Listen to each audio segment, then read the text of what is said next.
છોટાઉદેપુરના એકલબારામાં 86 કરોડ 64 લાખ રૂપિયાના ખર્ચે નવી જિલ્લા જેલ અને આવાસોનું ખાતમુહૂર્ત। ગુજરાત રાજ્ય પોલીસ આવાસ નિગમ લી દ્વારા છોટાઉદેપુર જિલ્લાના એકલબારા ખાતે નિર્માણ પામનાર નવી જિલ્લા જેલ અને રહેણાંક તેમજ બિન રહેણાંક મકાનોના બાંધકામનું ખાતમુહૂર્ત રાજ્યના નાણાં અને જેલ રાજ્યમંત્રી શ્રી કમલેશભાઈ પટેલના વરદ હસ્તે કરવામાં આવ્યું હતું। એકલબારા ખાતે 22 એકર જમીનમાં 86 કરોડ 64 લાખ રૂપિયાના ખર્ચે જેલ વિભાગના કર્મચારીઓ માટે આધુનિક રહેણાંક આવાસો તેમજ વહીવટી કામગીરી માટેના બિન રહેણાંક મકાનોનું નિર્માણ કરવામાં આવશે। આ નવા બાંધકામથી છોટાઉદેપુર જિલ્લામાં જેલ પ્રશાસનની કામગીરી વધુ સુદૃઢ બનશે અને કર્મચારીઓને આધુનિક ભૌતિક સુવિધાઓ ઉપલબ્ધ થશે, જે સુરક્ષા વ્યવસ્થાને વધુ મજબૂત બનાવશે। આ જેલ કેમ્પસમાં કુલ 555 કેદીઓની ક્ષમતાવાળી બેરેકો બનશે, જેમાં પુરુષ કેદીઓ માટે 490 અને મહિલા કેદીઓ માટે 65ની ક્ષમતા રાખવામાં આવી છે।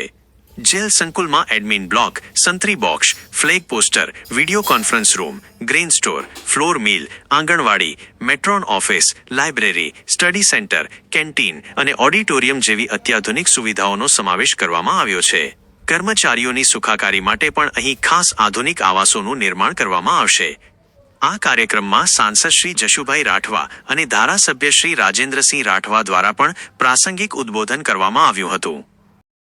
આજે વિસ્તારના કેટલા એવા કામો હતા કે જેનું ખાતમુહૂર્ત સાથે સાથે આજે જેલનું પણ ખાતમુહૂર્ત અને બીજા અન્ય કામોમાં પણ વેગ આવે એની ચિંતા ગુજરાત સરકારના માનનીય મુખ્યમંત્રી ભૂપેન્દ્રભાઈ પટેલ સાહેબ, આદરણીય નાયબ મુખ્યમંત્રી હર્ષભાઈ સંઘવી સાહેબ કરી રહ્યા છે। ત્યારે આવનારા સમયમાં છોટાઉદેપુરને પણ એક વિકસિત જિલ્લો બનાવવાની નેમ સાથે ગુજરાત સરકાર આગળ વધી રહી છે। ત્યારે આપ સૌને પુનઃ આ જે 86 કરોડના ખર્ચે 22 એકરમાં જે અદ્યતન જિલ્લાની જેલ બની રહી છે એ જેલના ખાતમુહૂર્ત પ્રસંગે સૌનો ઉપસ્થિત રહે આપ સૌનો પણ હૃદયપૂર્વક આભાર। જેલમાં અદ્યતન સુવિધાઓ, અદ્યતન બેરક, મહિલા માટેનો અલગ બેરક, એના માટે સાંસ્કૃતિક કેન્દ્ર, અન્ય અલગ રસોડું, એના જે ચીનથી માંડી અને